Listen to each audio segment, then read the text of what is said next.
no, this is... What the heck did I do, man? What did I do? Oh, maybe I did this? Listen, this is what you come to expect. Okay, I was not that far off with what I did blind, when you think about it. There we go. Okay. All right, chat. Pretend none of this happened. And we're about to go live for real. Here we go. What's up, everybody? Welcome into the Backliners podcast. It couldn't be any smoother, you know? Like, this is what true professionals are like. It's Aggro, it's Barracuda, and it's Bobby. Right on time, no tech issues, everything working great, because that's how we do things around here at the Backliners podcast. Barra, it's been a little bit since we've done a show, as evidenced by the fact that I forgot to go into your chat and tell you to host the channel. What's been going on with you, brother?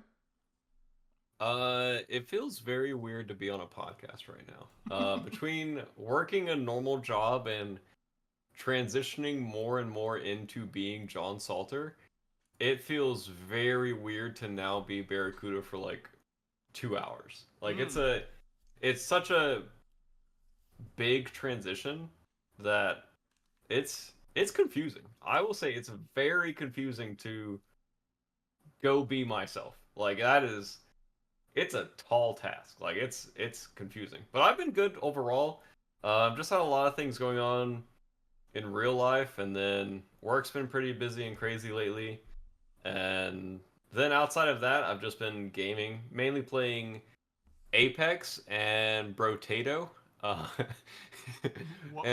was that second one? Brotato. It's like a roguelike game where you play as different potatoes and you buy weapons and kill the enemies on the screen, which are normally like aliens and stuff.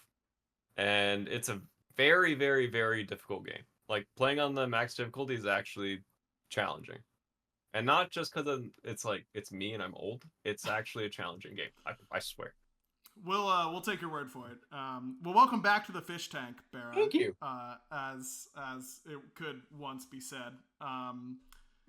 Let's talk a little bit about what's been going on in Smite 2 land, shall we, fellas?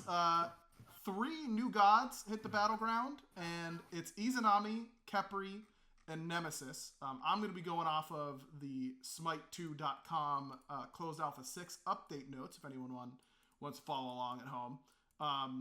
Let's start with your old bread and butter here, Barry. Not really. You were never really an Izanami player, but at least it was... I hated that character. It was your role. Well, now you're going to love her, of course, because she's had some changes, not too many. And I did want to talk a little bit about change in Smite 2 for gods here for a moment. Because I think Izanami is one of those characters where, yes, we could see a world where she undergoes significant change, but I'm pretty happy with where we landed on the amount of change for her, because for every player that is an Izanami hater like Barra, there's a Netrioid out there who loves slamming Izanami every game, you know? And he just needs a crutch.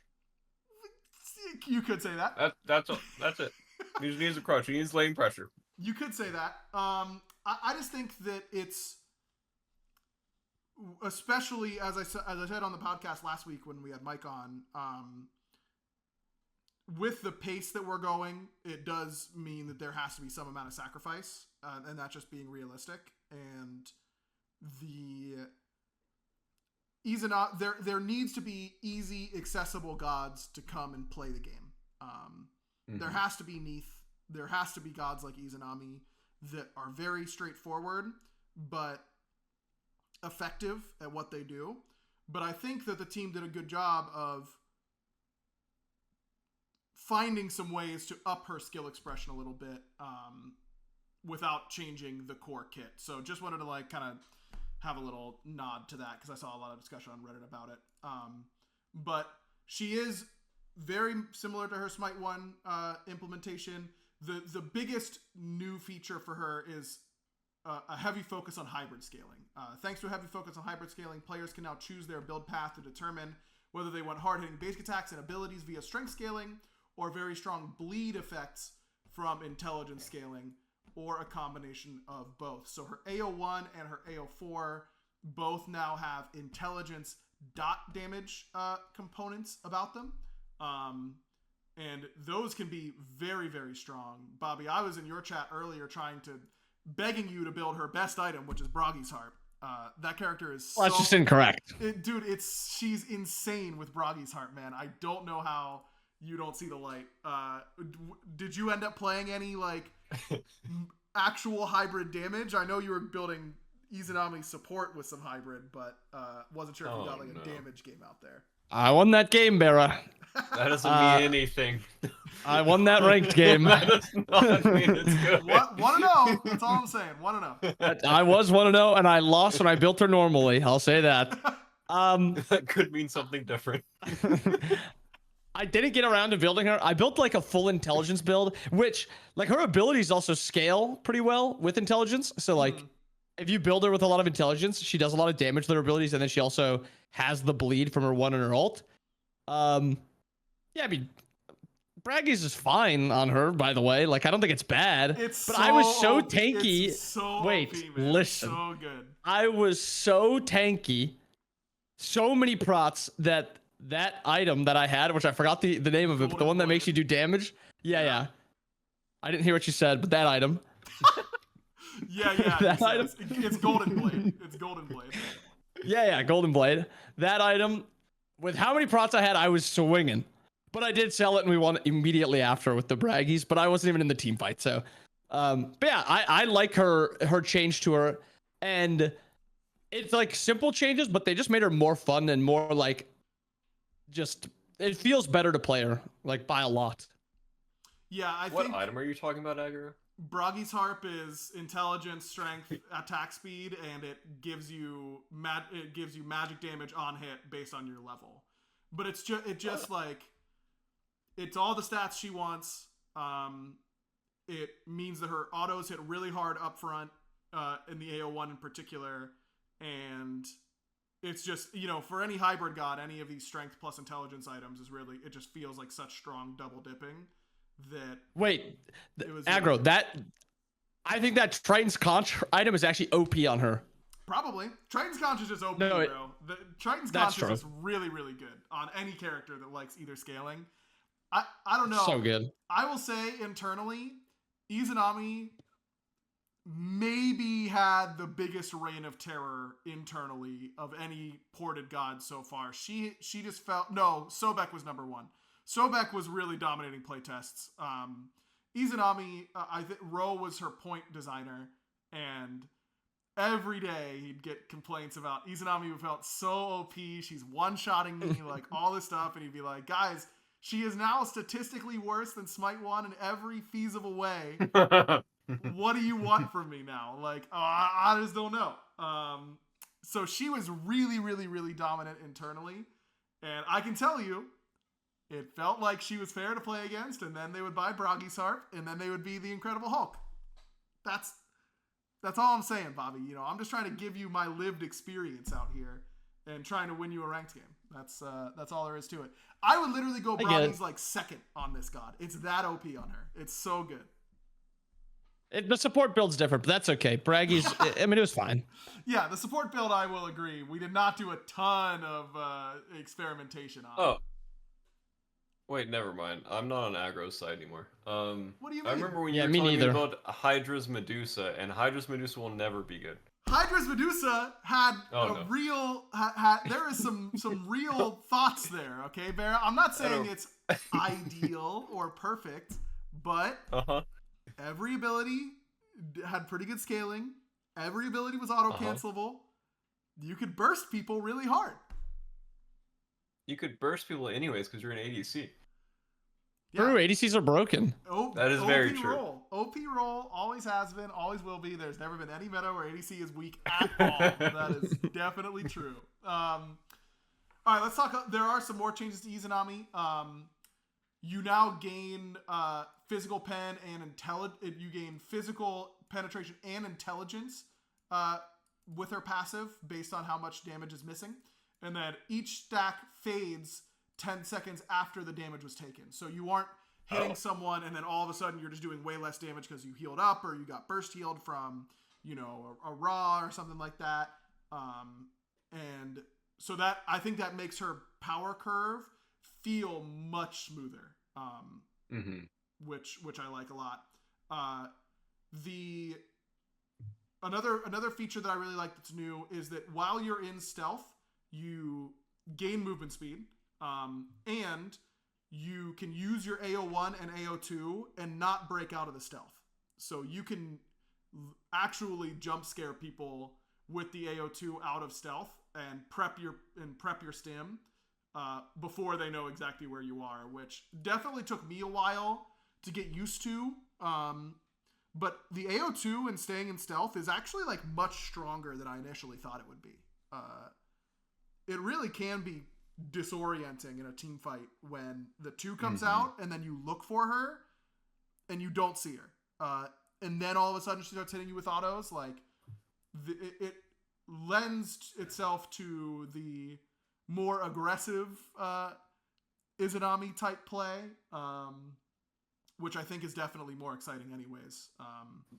How do you think that changes, with these changes in mind, Bera, what are some of your initial thoughts on how it addresses or doesn't address what Izanami lacked as a character in Smite 1? I think the 3 change is a really good, healthy change for her, because she was always just the ADC that got pressure and then would die if anyone ever came over. So this allows her to self-peel a lot easier by herself. I don't know as much about change or being able to press 1 in your 3. I feel like if you're a good player with your headset on, you should be able to hear that and react, but maybe not in a team fight. Maybe that impact will insta-kill you if she's next to you, if you're a carry and she's pressing 1 hitting you. Well, I like the 3 change a lot, and being able to cast a 2 in the 3 is really, really good. Yeah, and the passive change too. Yeah, go ahead, Bobby. Bobby. Oh yeah, the passive change is insane. That is a really cool change. Because that was like the worst part about her is you're like shredding, and then like your life stealing up, and then you stop shredding and you start throwing out more noodles. Like now being able to just shred through like an entire fight, basically not have to worry about staying low. Because the worst part about her is if you wanted her to play like full value Izza, you had to continue fighting even while you were low, and then you don't get as much lifesteal value as like other gods do. And now, yeah, I mean, it's just a good change all around. Yeah, I think it feels way smoother, more intuitive to play. And it's not like it is significantly less clear playing against it either, so I think it's really strong. I forgot to mention her final change was on the AO4. The ultimate also has a strong slow, which fades over time. So it's kind of like a... surely we have another slow that fades over time. I'm trying to think of it, but I can't all of a sudden. Brain broken. You can do it. Nope, got nothing. Strong slow that fades, so you don't get insta sped up, but you are... I don't know the final number that we actually settled on. Internally, it felt like it was rooting me, and then I would like slowly be able to move a little bit more. But that ultimate, which always got a lot of crap for being really weak and really boring and all this kind of stuff. It was so bad. It gets a lot better with the slow, and it gets a lot better with the dot damage. Like those two things. It does. In my opinion, Bobby, I know you were playing some games with her. In my opinion, it felt really impactful in internal playtests. Oh, it was actually like broken now that, because what would happen before is you like, unless you were like dash Athena taunting or something like that, you would drop ult and they would just disengage for the 2-second silence and then re-engage, and then you're an Izanami and they're a better character. And then he's done. Period. I really thought you were going to give me a little more than that. Okay, I'll finish it. Comma, and now it feels better. Now they can't do that. Nice, man. That casting practice is really kicking in. I can see. Very. Wow. It was Yamojal, by the way. Thank you, Mr. White Dude. That is a scale. That is a slow that ramps back over time. Yeah, I think excited for you to get your hands on her, Barry, at some point, because I think I was never an Izanami fan. I think Izanami's one of those gods you either love or you don't care that much about, right? It's like, yeah, she feels like a normal hunter, but whatever. In my opinion, never once did I play an Izanami game in Smite 1 and think, ooh, I want to play that again. I actually want to play some Izanami games because of the changes. I think the build variety, finding out that right build, playing with the stealth a little bit more, the ultimate being stronger, all contributes to me like actually wanting to play a little bit of Iza. Can you ult while stealthed? I know we talked about it. I don't think so. I think it breaks you out. Okay, cool. Yeah, I looked in game and it says the initial slow amount for her ult is 60%, which is a crazy strong slow. Pretty hefty. Yeah, anything that helps her actually survive a gank is obviously helpful for her, because that was her weakest point, is like the mid game, in my opinion. I feel like late game she either gets dumpstered or hard carries the fight, but mid game, I think once the jungler comes online, starts rotating over, you just fall apart. Unless you get a giant lead through lane. So anything that actually allows her to stay alive or self-peel is going to be good for this character. And I was just looking through the characters in Smite 2, and there's not a lot that actually shut her down, so I assume that's why playtest went so rough, because there's like Susanoo's really good into her. I feel like Loki and Nim are like, it's like okay, depending on the player. Yeah. And then Ares, and then outside of that, I feel like if there's not a Susanoo or Ares running her down, like she's just gonna run the game.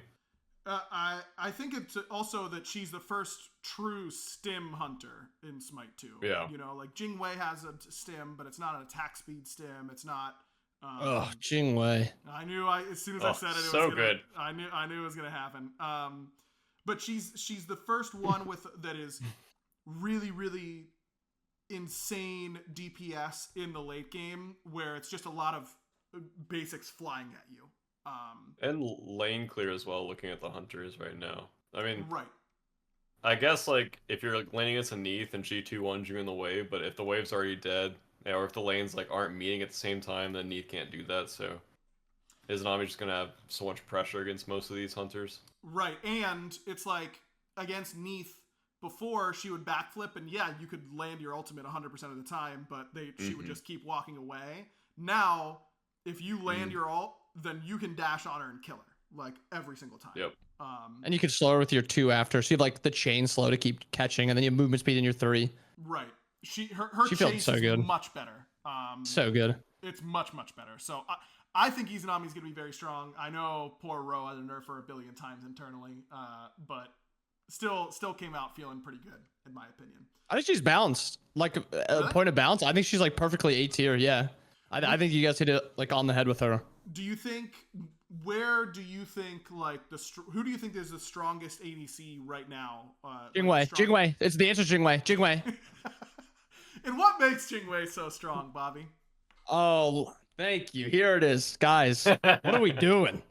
Okay, the change to her 1 is the most frustrating thing. Why does it do 100 damage? That she doesn't even knock herself up?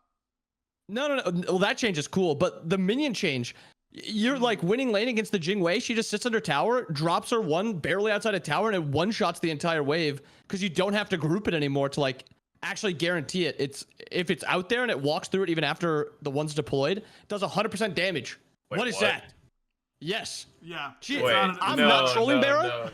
No, Barra, I'm not trolling. That character clears better than Izanami does if she can auto the wave first. It is obnoxious.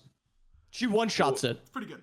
Wait, why is that a thing? Is that for noobs? I've typed in Discord like 10 times about it. I'm trying my best to get that character nerfed. That's the only thing I care about. Everything else is fine. That 1 though has got to go. Oh, that's the only. You've got no other gripes about any other characters at all. None. Okay, well, if you want to go down there, Baron, what are we doing? What are we doing with Baron? How do we fix Baron, Bobby? Tell me what to do. I don't know. I genuinely have no. We're cooked. damage, CC, utility, CC immunity, chase potential, movement speed, slow immunity, a heal that's based off of cooldown. He builds cooldown, builds protections. His ultimate does damage based off of his protections. He's got the highest base damage in the game. He builds full tank and still one-shots you. You can't kill him. He gets mitigations. That's all I got. That wasn't that much. Really, I mean, Oh, it seems pretty Vera. solid to me. I mean, it seems pretty, I mean, it doesn't seem that bad. That character has me fuming. I will say there are very few Baron haters out there. I hate that character. It must be nice to lead a club, you know, like to be the president of something. I wouldn't lead it. We'd have pep rallies over how much we hate Baron. Yeah, I don't know how well attended they would be. Baron is historically a very popular character, but might be a little overtuned right now. You know, we'll have to see. But no, I think the Jingwei thing in particular, I can understand the frustration. And the good news is, I think there are a lot of easy ways for us to address it if, for sure, it's deemed necessary. When, I think was the word you were looking for there, right? If it's deemed necessary. Is she even like the top hunter in competitive right now? Yeah, in competitive, yeah. Okay, well, no. But I know she's not great in ranked. Sure. Yeah, Jingwei moment. Mhm. Like, even Jingwei players aren't good with her in ranked? Well, I'm sure there's like no Jingwei players. Hydrogen dropping montages, no doubt. Oh yeah, true, yeah. No doubt he the is. One-shot montages. You need to come back, Barra, in order to raise up that ranked win rate. That's all. You need to come back, play your character, get her nerfed. The end. I'll get Izanami nerfed real quick if you need me to. Like, give me 1 weekend with that character. Bet we can make that happen. Speaking of characters who have gotten nerfed a lot historically, Khepri. Here's something I will say. Internally, our playtests are kind of all over the place because we're just testing so many new gods all the time, and it's like really fun. Yeah. But it's also really chaotic. But when a god, you know, Izanami is going to be in every playtest for 2 weeks or something like that. The amount of times I had to play against Izanami Khepri as a duo lane and just watch my wave get one shot and then sit under tower and wait for it to get to me. I should have just picked Jingwei. I could have one shot the whole thing. You should have. Coming in. Yeah, the Khepri Izanami lane, I will confirm, is still very good. Very, very good. He's got, again, a character that doesn't really need a ton of change. Very successful at what he does. Very loved at what he does. But some cool new features. His AO1, the grab, he can now aim his ultimate while grabbing a god. So you aren't locked out of saving someone because you're being proactive in your peel, which always felt really bad. You can now turn much more during the abduct, so you can position your enemy more carefully or move them around corners, which feels pretty good. The AO2 now has a large delayed detonate area at max range that applies the same effects to allies and enemies as the projectile. So basically it's just this big rolling ball that then hits its final area, and it's a huge circle in that spot. And that circle can now buff Khepri himself with the mitigation, but only if you run into the delayed explosion area. You can never buff yourself in Smite 1, even if you ran through the projectile, which you still can't. You have to get into that explosion area.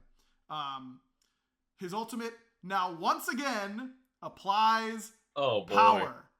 Yes, I will. I'll stand up and say, the first Khepri meeting, I said, give me power back on the ultimate. It's so much cooler. It's so much cooler because it allows you to play it in a way that's less inherently annoying. If the Khepri player wants to get greedy and say, oh, my guy's about to pop off, I'm going to ultimate full HP and let him do the damage, then he can't save them with it later on when they get low. It gives you a totally different angle of attack with the ultimate instead of just sitting there and watching your teammates die. I'm a huge fan. I love it. I'm going to be really sad when we inevitably have to remove it, like exactly like we did in Smite 1. But I think we can handle it now. That's what I think. He also gains a small 2 of each prot buff each time he successfully revives an ally. It has no duration or stack cap. I kind of wish we would go a little crazier with that. Yeah, that's what I was going to say. I don't know how influential 2 of each prod is right now? If it's nothing or okay. I mean, it's level 5 is when you can first start stacking it, so it's pretty not influential. Oh, that's true. Yeah, but I mean, it can't be 20 of each because then you're just telling your ADC to like int into tower and. I was doing that today anyway, to be honest. Well, did you even have to tell them? Well, I've seen some of your ranked games recently. You were kind of getting the treatment out there. I was done dirty a few times. Yeah, I can't make it too high because of the abuse cases, and so I get it. But I think it's cool, and I like us doing features like that. If someone's walking into a tower and dying just so you can get 5 of each prod, I feel like you should be able to do something on the map. Like, I feel like something should be happening on the map. I just pretend to team fight and then walk into the tower towards the end of it and ult myself. God, good fight, guys. Good fight. There you go. Wait, it works on yourself? That's the abuse case. That's the abuse case. We should have made it ally only. I don't even think about using it on myself, but I also... Again, with how quickly you're a true Khepri player. Like we just, unless I'm, the gods that we own as designers, I obviously know everything about. But these other gods, like sometimes I don't even hear about these things until later on in the process because of just how quickly we have to move. But yeah, Bobby, these new features for Khepri, being able to ult with the AO1, the turn, the detonation area, all that, the power back on the ultimate. How is he feeling in Smite 2? I mean, I agree 100% about the strength and intelligence on the ult. I think it just gives him that other way to play Khepri, and it's an exciting way to play him. I think he is a little broken right now, but it's not like his kit that makes him broken. Like all the changes are just really nice, feel good changes. But his biggest issue was not having beads in most games, or you'd have to like force go beads. Now you just rush like the Talisman of Purification and you're pretty unkillable. Yeah. that was a bad one. Yeah, he feels really good. The thing that actually was surprising was how good the 2 felt. Like in a big team fight that happens and you just toss your 2 and it's hitting like 7-8 people instead of just like 2-3 who walk through it. I love it. That ability is OP, man. It has always been so OP. Good. It has always been super strong. And now, like you said, it really does hit such a big area. And I think the hard thing about it historically has always been any ability like this where it's damage mitigation that you can put on people.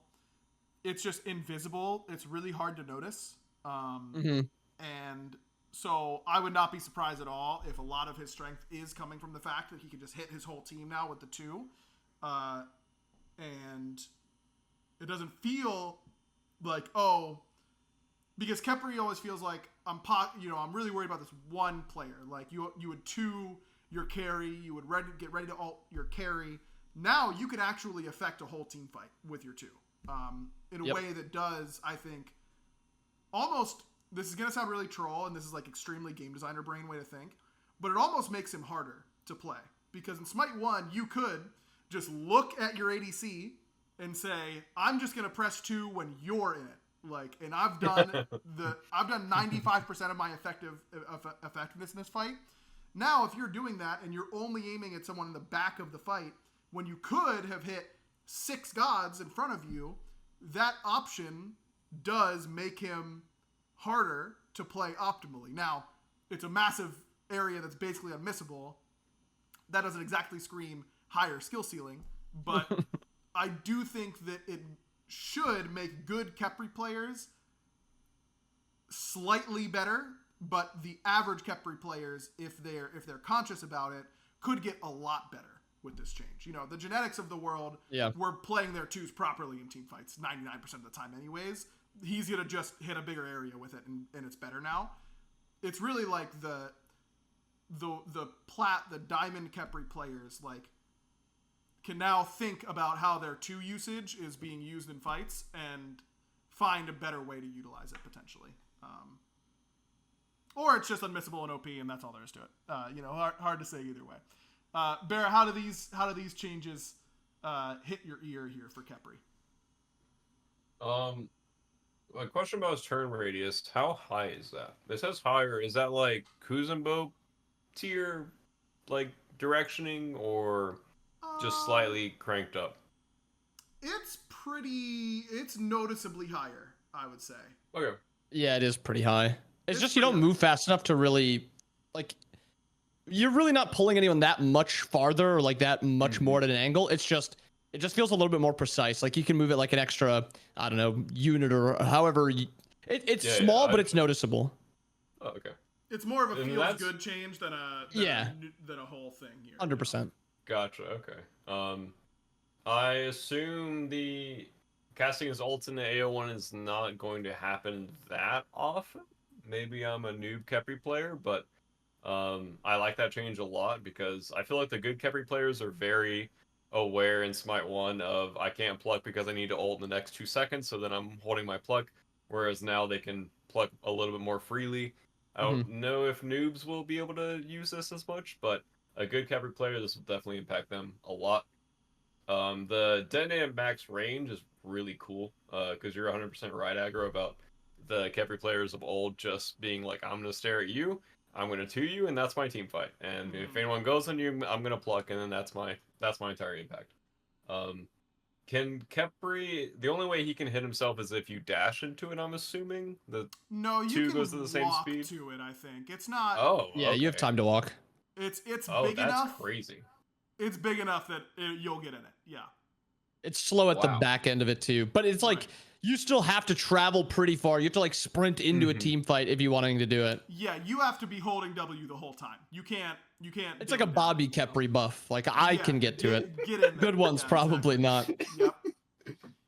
Yeah, I would assume that is pretty good. I don't know how realistic you can do that reliably in a team fight unless you're Bobby, which I assume you're doing that every time. Ultra reliably. Has the ult always given you movement speed and slow immunity?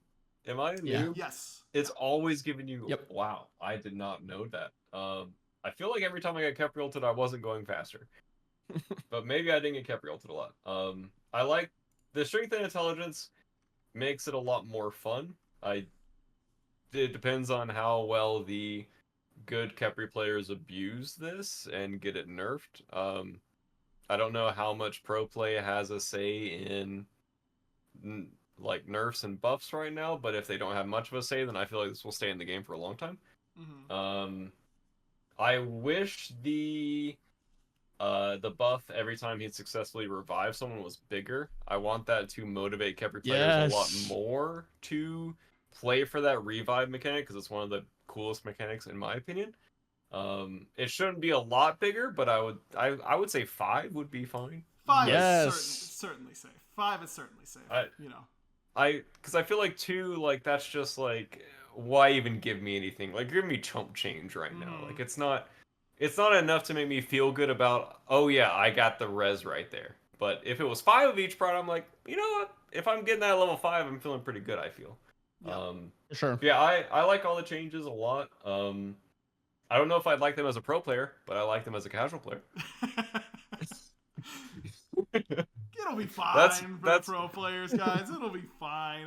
Listen, everything is so nuts these days. Like, I feel like that's the thing about, like, you know, adding things to gods, they will only get better, right? Like, we're not really taking things away very often. If we do, we're adding a ton to them.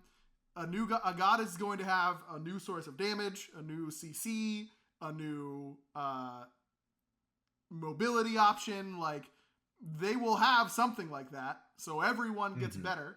But, you know, a rising tide helps all ships, right? That's all there is to it. Everyone's going to be OP. But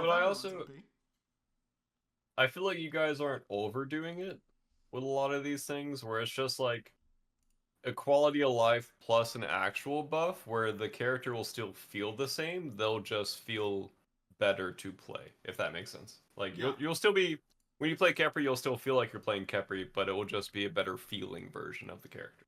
Right. I gotcha. That's the goal, you know, is to have it be the god that you've played and love in Smite 1, but just feeling better, feeling cooler, feeling like you have something new to master, is the biggest thing for me personally. I think that's the big draw. All right, before we Agreed. head on to Nemesis. Oh, sorry. Go ahead, Bobby.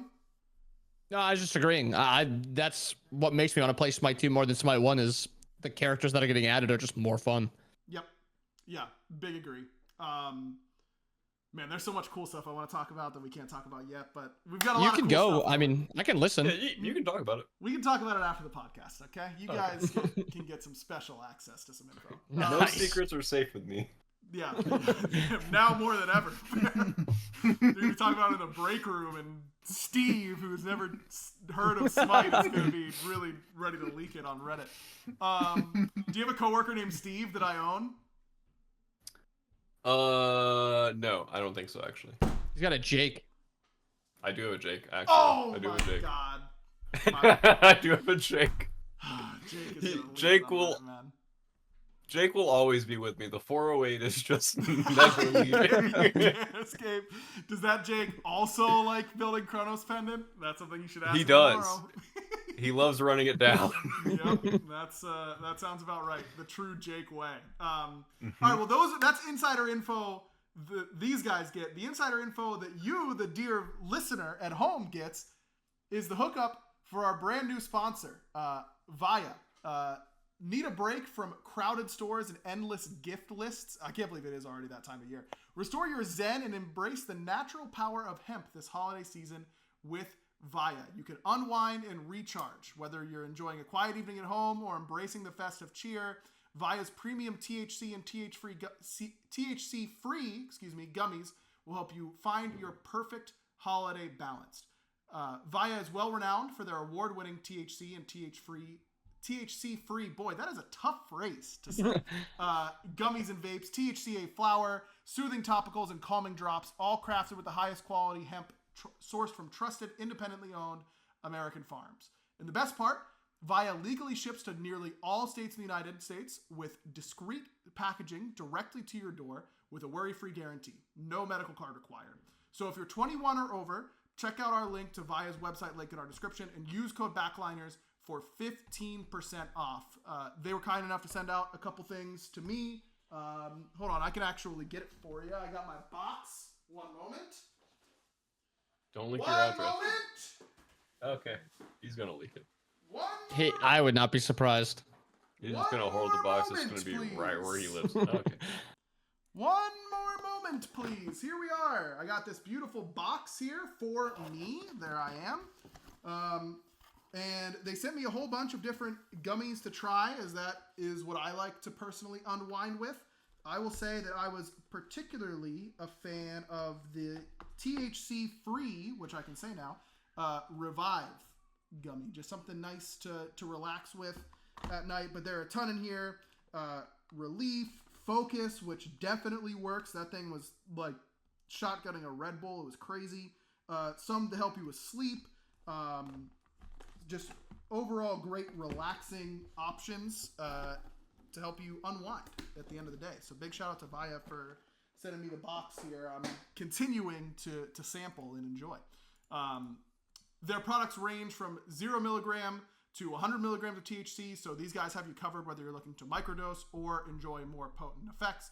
Via is well known for their premium THCA flower, grown indoors in state-of-the-art facilities and harvested at peak THCA levels to emphasize natural aroma and flavor. So big shout out to Via. Have really enjoyed sampling the product, so definitely recommend it for you. This holiday season, again, if you're 21 or over, gift yourself some peace of mind. If you're 21 or over, check out the link to Via in our description and use code BACKLINERS to receive 15% off. After you purchase, they ask you where you heard about them.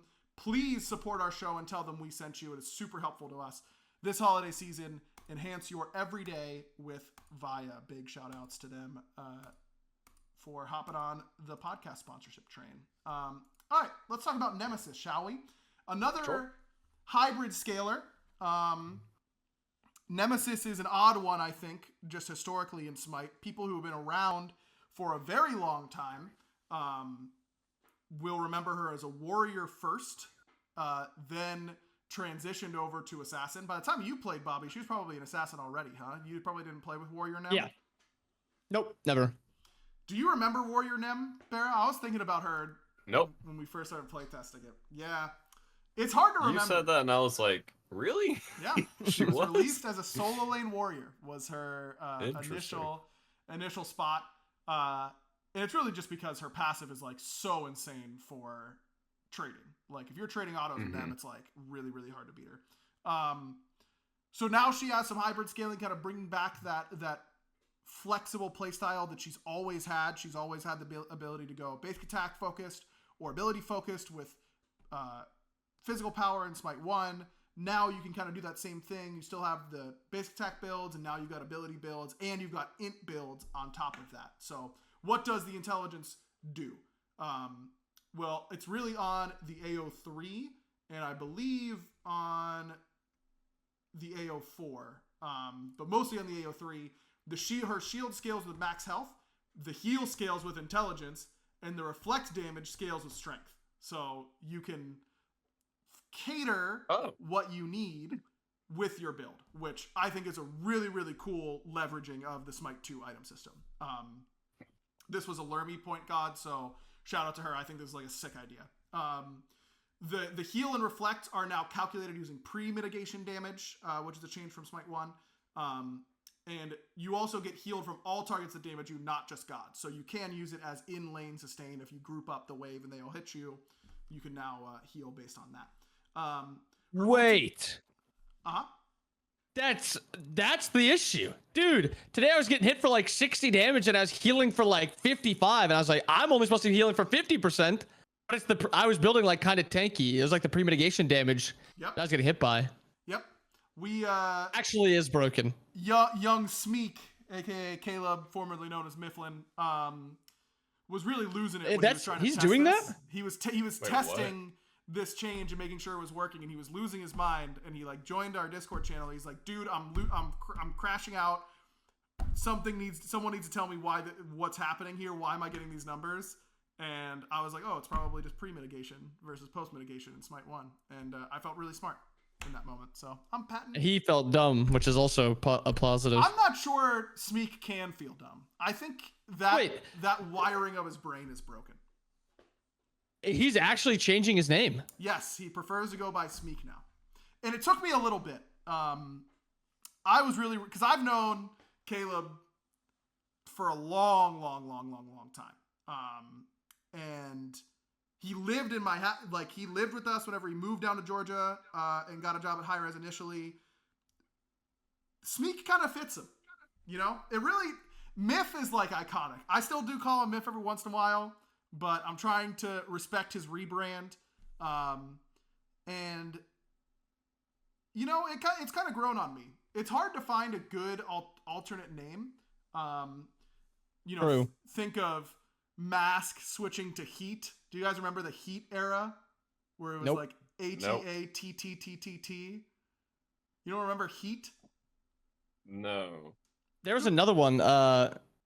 Didn't Vedium change his name? Yes. Yes. Was it him? Oh yeah, I think it was. I forget what it was. Clout. It was some, like, Latin. Yeah, it was Clout. Oh god, classic. That was a bad one. That was a really bad one.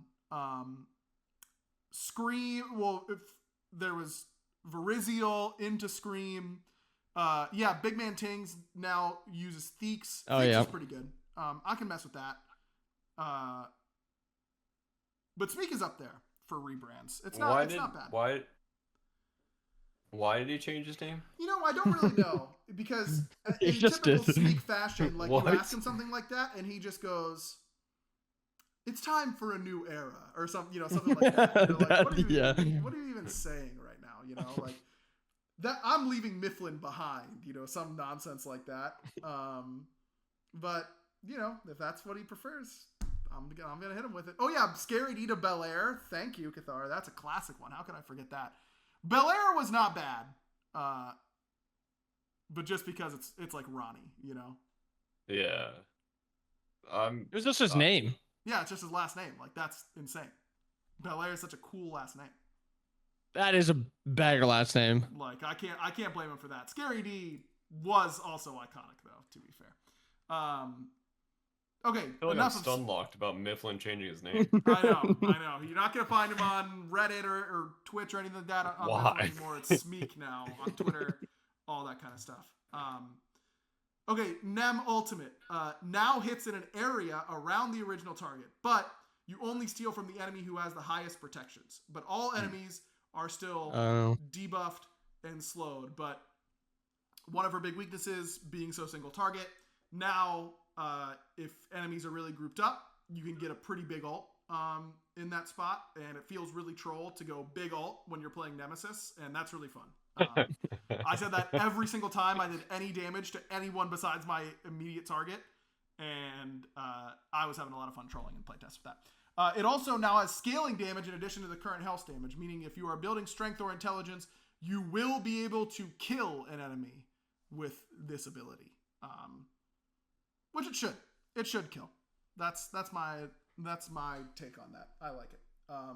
The only other change besides the scaling stuff is on the 2, the center cone now has increased width near melee range to help improve melee hit feels.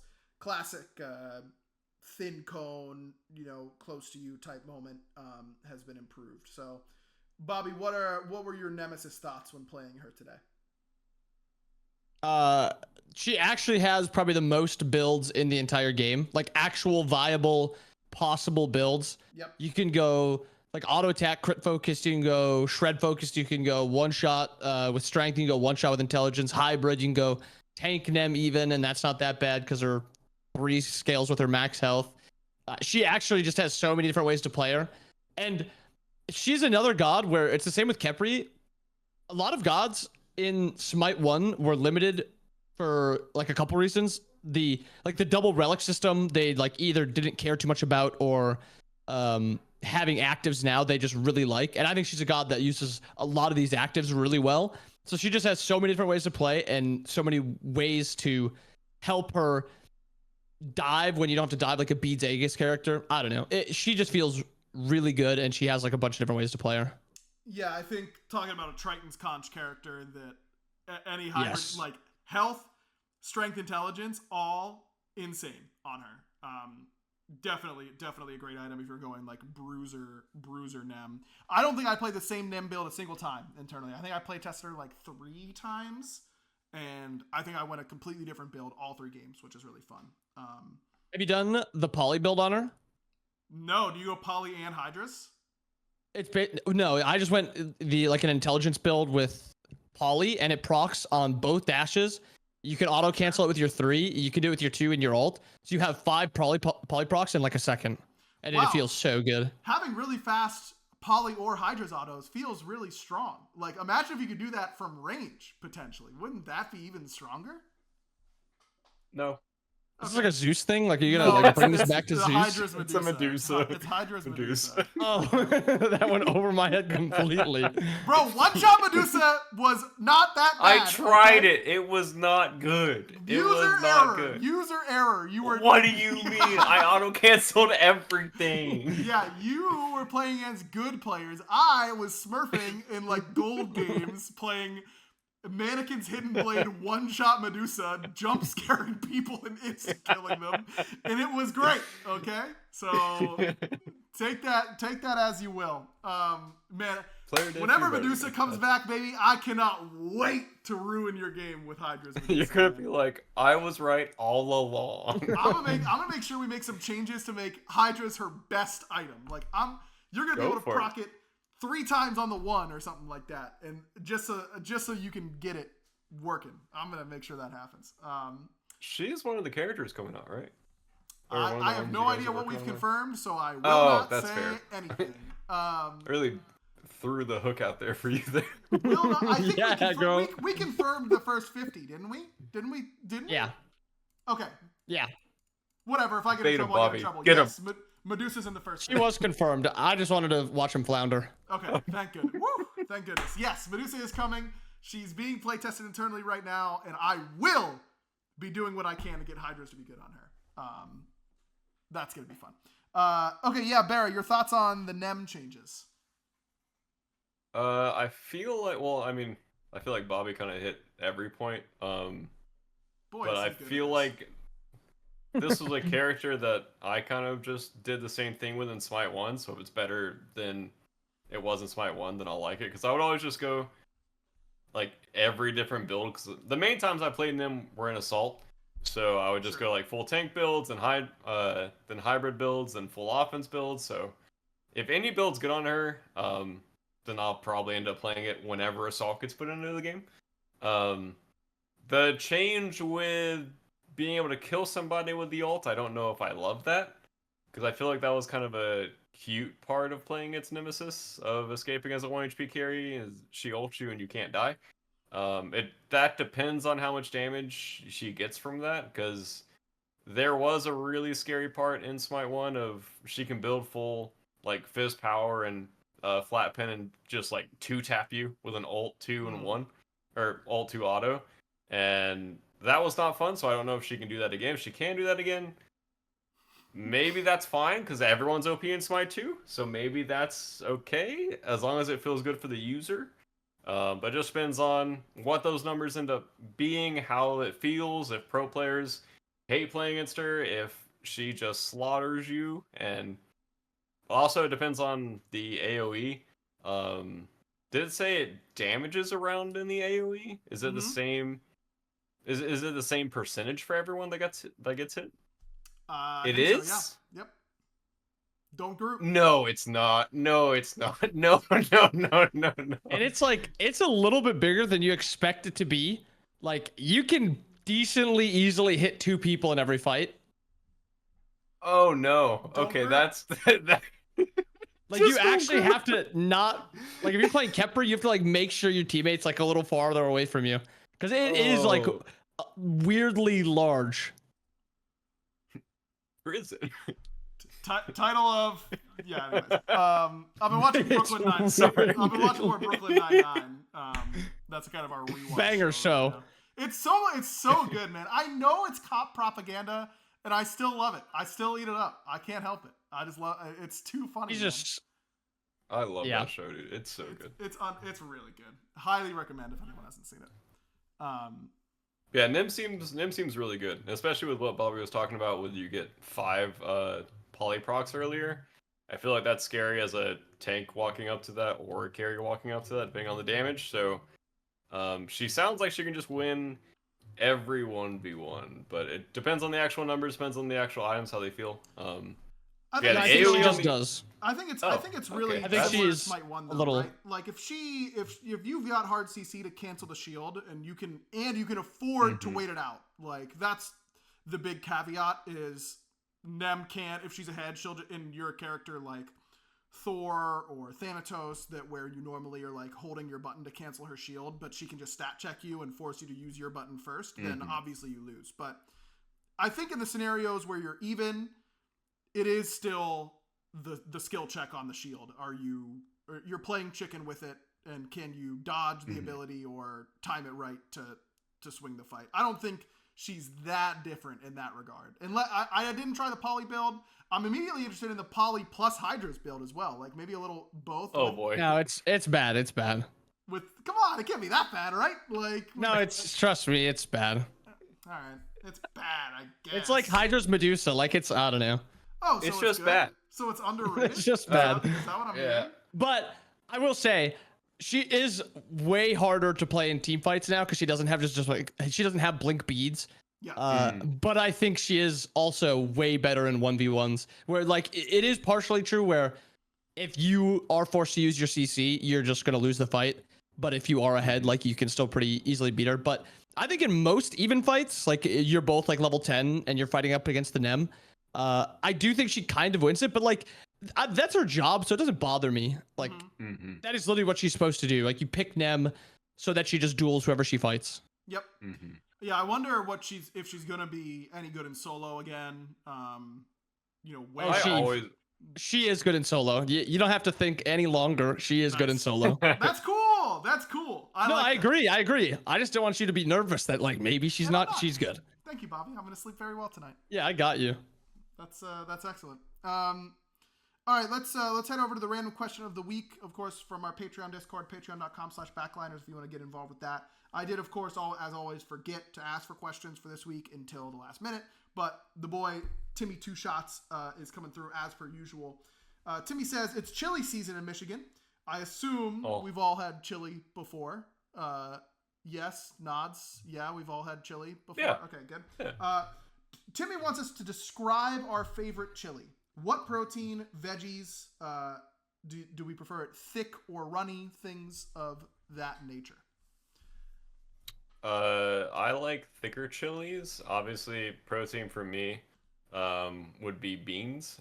We have tried tofu in chili. It's pretty good, depending on the tofu. It has to be like the thick tofu.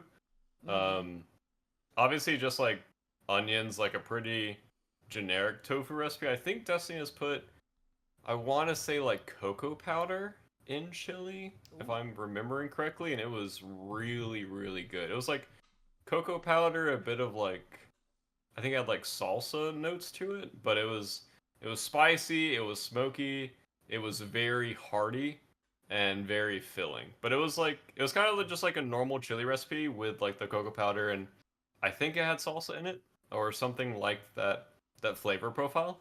Yeah, nothing crazy or anything chili wise, but I feel like chili is just so good by itself, like just as a base starting recipe, that you don't really want to like go crazy with it. It's so wild though, you know? Like you can just mess around and toss cocoa powder in there and it's chill. Like no one's upset, you know? That is true, I guess.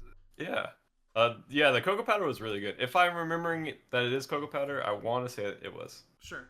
Bobby, you seem ready to go for this one. Oh, I love chili, but I'm really basic when it comes to chili. I like a little bit of beef, a lot of beans, and then like the classic onions. And I like it really thick. Like when Barris had a nice hearty chili, I was starting to salivate. It sounds so good. Yeah, that's all I got. Just like a nice basic chili that's spicy too, right, Bobby? Nice and No. spicy. No. I did not say that. Bobby, Wait, for those who don't know, yeah, Bobby. One of the first times I met Bobby. You love telling this story. It's you so love funny it. to me, man. Come on, it's a great first impression from my perspective. Him and his team were in Atlanta for an Xbox LAN, and they went to Popeyes. And they brought it back to the break room, and they were all sitting down to eat. And Bobby, I'm like talking to Bobby, or I'm talking to someone on his team, but I'm close by, and Bobby takes a bite and goes, "Guys, I think they gave me spicy tenders." And we're like, "Oh, okay." I'm like, "Nice, lucky you, man. You ordered the wrong thing, and they gave you the right thing." And he goes, "No, man, this is too spicy. I can't eat this." And we're like, "Come on, Bobby, you'll be fine. Like, it's a spicy tender from Popeyes." My man's is battling through it. Like, Just fighting for my life. He was really fighting for his life out there. And to his credit, you ate like 2 tenders before you called it. Did I not finish it? I remember finishing it, but I was maybe you did. I was beat red, sweating. Literally, like Looked like I got done with a few mile run. It was insane. And that was iconic. That's how Bobby handles spice. I've gotten better. No, to my credit. Yeah, credit where it's due. Could you eat a full order of Popeye spicy tenders these days? Are we talking 3-piece or 5? You know you're ordering the 5, Bobby. Don't give me this 3-piece nonsense. You're so right. I will say, I've not tried the spicy, but I've tried the blackened, which I think have spice in it. But I ate all 5 of those. Something spicy, like whatever it was. There was notes of spicy. Nice, man. That's a good sub goal for you. That you'll Uber Eats some spicy Wendy's nuggets or something like that and eat them on stream. You know people would pay for that. Wait, is Frank's hot sauce spicy to you, or like Texas Pete? It is spicy, but like that is just gross. Like the Frank's red hot the hot sauce, the flavor of that is disgusting. I cannot stand it. But I know that's a crazy take. That's rare. Is that the worst food take on the podcast? That's which is a high bar. It is nasty. It's a high bar. It's a very high bar. Agra has set some crazy ones. Messed up stuff really, about food, man. Your boy not doesn't like crazy. ketchup. I don't like ranch. I don't like barbecue sauce. I'm about to talk about how I don't like chili that much because I don't like beans. And you've still managed to have a worse food take than me on this podcast. Okay, not liking beans is crazy. They're Beans are bad, so good. bro. They're not good. Okay, I don't know what to tell you. Look, Oh no. we just had a soup party this last weekend. I think. Oh, I talked you were about gonna the podcast update me on before. that. Yes. Oh. And here's your update. Okay, it just happened this last weekend. I'm ready. It was a banger. Okay, we had a ton of different soups.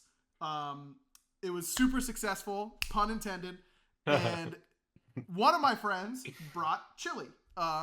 He brought like a white chicken chili that was really spicy, like really spicy. Maybe not. And I wanted to eat it because it tasted so good, but the beans just kept getting in my way, man. I just kept like, if I could just have eaten the chicken and the onions and like all that other stuff out of there without touching any beans, I would have been so happy. But beans just aren't good, man. I don't know. Like, I know that people like them and they're like, you know, fine or whatever. I just don't know what people want me to do when I put one in my mouth and my brain goes, yeah, that tastes bad to me. Like, what am I supposed to tell my brain to get better? Like, I've been trying. What are we supposed to do with Frank's Hot then? Like, my brain just says, yucky, spit that out. That one's on you. I don't know. I know it seems like they're exactly the same, but they're not because I'm in control, I guess. No, it was really good. Not liking beans might be worse than not liking Frank's. Yes. No. Yes. No. Beans are in so many things. Like They aren't in Frank's. that many things. And you got to see the macro on those bad boys. Yeah. Dude, beans are so good. Look, I go to Chipotle, I order a bowl, they say, what type of rice? I say brown rice. They say, what type of beans? Correct. I say, no beans, can I just get extra rice instead? And they go, yep. And they put extra rice in there. Insane. That's insane. Criminal. Rice, S tier food. I get more of it. I don't get any of the D tier beans. Like, I'm winning out here, bro. I don't know what to tell you. Wait, so like all kinds of beans, like black, pinto, none of navy. Yeah, none of them. I will say kidney beans might be not great, but there are good beans. Like black beans in anything, just so good. Nope. Don't like it. Yeah, that's worse than Frank's. I'm sorry. Agreed. That is crazy. This three Beans, people on a podcast thing is dumb. Now I can get out numbers. This is dumb. That I don't know how you've survived without eating beans. Happily. Like I know it's crazy Ketchup. I don't eat meat, but you don't eat beans. Like Yeah. that's crazy. Wait, you don't eat meat? No, Barry's No. vegan now. Wait, I'm the normal one in this call. You can't. No, you don't like were Frank's, dude. dripping You are not from normal. You were dripping wet from Popeye's spicy tenders, brother, and I'm not rephrasing how I said that. So get over it, okay? No one's normal here. We're all weird, and that's what it's all about at the Backliners podcast. About the soup party, though, I gotta say, my college roommate, who we threw this party for in the first place, because he says he didn't like beans, which is just or didn't like soup, a much crazier take than not liking beans. Agreed. He came around. Same. Number one, first and foremost, most important thing. He had some soups and he liked them because he's a normal human being. Number two, his girlfriend. We weren't gonna be like, oh, this was the best soup, anything like that. It was more about just trying a bunch of different soups and relaxing. The soup she made, man, my God, it was unbelievable. And she called it like an autumn, like a fall chowder of some kind. She didn't want to put a label on it. She said she just like threw a bunch of stuff in there. She's a genius. Oh, don't man. you hate people like that? How do people do that? I don't know, bro. I can't even follow a recipe. I know. Like, it's insane. It was like, it was sweet potatoes, which everyone knows I hate. I've got a big hatred for sweet potatoes. The base was like sweet potato and squash. And I also hate squash. Bro, Your I'm telling palate is you. depressing. I'm telling you. I would retweet that. This soup was unanimously the best soup. There were like a dozen people in our house.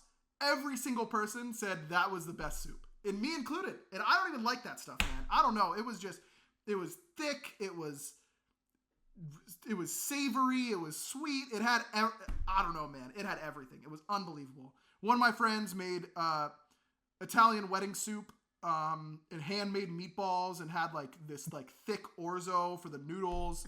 That was unbelievable. My friend's wife made beer cheese soup, which was really just dip it. We just dipped a bunch of bread. Love in it. It was so good. My wife made a banging potato soup. Like, it was really, she brought her A game for that. It's already almost gone. I'm like sad about it. Soup party. This is like soup season right now. Really this is the time. It hit right as it was getting cold. Couldn't recommend it enough. Get your friends together. Everyone brings a soup. You can buy it. You can make it. Whatever you want to do. It was awesome, man. It was awesome. Wait, Bera, cream or broth based soup? That depends on my mood, honestly. I will say probably in general I will favor cream, but broth, if it's done well, is unbelievable. Like, it just carries so much flavor. I think that's good. Yeah. I'll give it to you. I would say like 60-40 cream broth. That would be my take, but just slightly leaning towards. That's the thing. That's the thing about soup. You can't go wrong. Mm-hmm. It's all gonna be good. I really want. You know what it made me crave? It made me crave like a real. No one brought like a real thick stew. I wanna make a stew this week. We just had that last week. It was so good. Oh man, I'm gonna make. My parents bought like a. You know you can buy like entire cows. Yeah. My parents bought a cow and they gave me part of it. So we had like this brand fresh spanking new piece of roast beef that we tossed in the stew, and it was so good. That must have been so good. That must have been unbelievably good. Sorry, Barra, to be talking about buying a whole cow to the to the vegan. God, that was really funny. It was just like, I bought like a whole cow. They gave me part of the cow. I made a stew. Like... Bro, it's so much food. Like, I know people who split like a cow. Like, families like split up the buying a whole cow. Like, it's a thing around. Well, one of my friends from work was asking about Jake? like venison. It was not Jake, thankfully. He was asking me for like venison recipes, like what to do with venison and like how to make it less gamey. I was like, dude, I haven't eaten meat in like 4 years. Like, I'm not sure Has it been that what long? you're looking. Yeah. That's crazy, bro. I remember when you were talking about going vegan on the podcast. That's so insane to me. We've been doing this for a long time, huh? We're getting old. It's crazy. Nothing like a quick existential crisis right before the end of the podcast. You know? Okay, I will say you're not old. It's just like dependent on the space that you're at. Like, I'm one of the younger people at work, but in gaming, I was a fossil. Mm-hmm. Like, that's 6 years ago, I was a fossil, and people were like, "What are you doing?" And then you just change careers or jobs or whatever, and you're one of the youngest, and it's like. You're feeling young again. Young and yeah, spry. I don't know if I should still make old jokes about me to like a 55-year-old, or if I just if I'm just along for the ride now and I'm one of the young guns and I'm just it's nice. I will say. There you go. You guys aren't old. None of us are old. Just no existential crises. We're not old. We're chilling. You can't stop me. I'm gonna spiral no matter what. That's what I like. I'm already spiraling. Yeah, catch me mid-spiral already. All right, that's gonna do it for the podcast this week. Bobby, thanks so much for coming on. Bobby's streaming every day. I have a stream up all the time while I'm working, and then I like to pop in there, say something really funny that everyone loves, and then hop out. You two should do the same. Go check out his Twitch and his YouTube videos. Also wanted to shout out that I did an episode of Dashboard's podcast with him and talked for like 2 hours about my competitive career, casting. Very short competitive career. Very short competitive career. I talk about how I absolutely would have won Worlds, and it would have been great because not only would I have won Worlds, but I would have denied Mifflin, aka Smeek, his Worlds ring. And I really wish I could see an alternate universe where I stuck around and beat him up. But that's okay. But yeah, check that out. I think if you just search Dashboard Smite on YouTube or on Twitter, you should be able to find him, and had a lot of fun, so definitely recommend checking that out. Shout out to Via, again, via.com/backliner, 15% off for any of their products as long as you're 21 or over. And yeah, I think that'll do it for now. Until next time, Barra, you know what to do. Bye. He's back. He's back. Beautiful. It's just So easy for good. him. It's easy. So young.